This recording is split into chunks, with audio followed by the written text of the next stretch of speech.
تجارت سے مراد یہ ہوتا ہے کہ منافع حاصل کرنے کے لیے مال کی خرید و فروخت، یہ تجارت کہلاتی ہے۔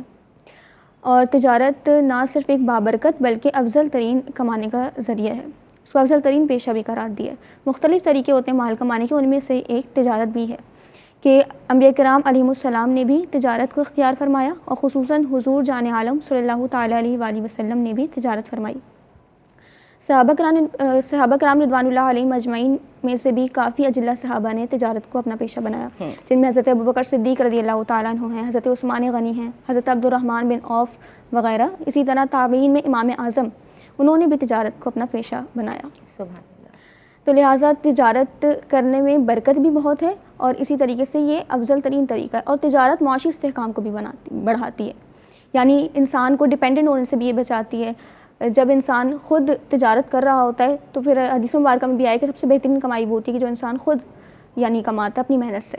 تو تجارت میں ہوتا یہ ہے کہ زیادہ سے زیادہ لوگ نفع اس سے حاصل کرتے ہیں، زیادہ سے زیادہ لوگوں کی مدد ہوتی ہے، ایک جگہ سے دوسری جگہ پر سامان جا رہا ہوتا ہے، زیادہ سے زیادہ لوگ نفع حاصل کر رہے ہوتے ہیں۔ اور حدیث مبارکہ میں آیا خیر الناس من ینفع الناس، کہ بہترین انسان وہ ہوتا ہے جو لوگوں کو نفع پہنچاتا ہے۔ تو جس کام میں زیادہ لوگوں کو نفع پہنچ رہا ہے یقیناً وہ افضل کام ہے۔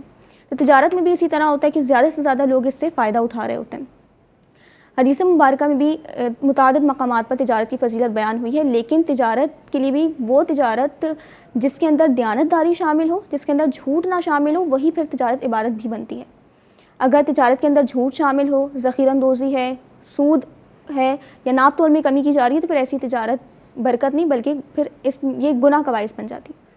حدیث مبارکہ میں آیا کہ التاجر الصدوق الامین مع النبیین والصدیقین والشہداء، کہ جو سچا اور امین تاجر ہوتا ہے وہ انبیاء، صدیقین اور شہداء کے ساتھ ہوگا۔ سبحان اللہ۔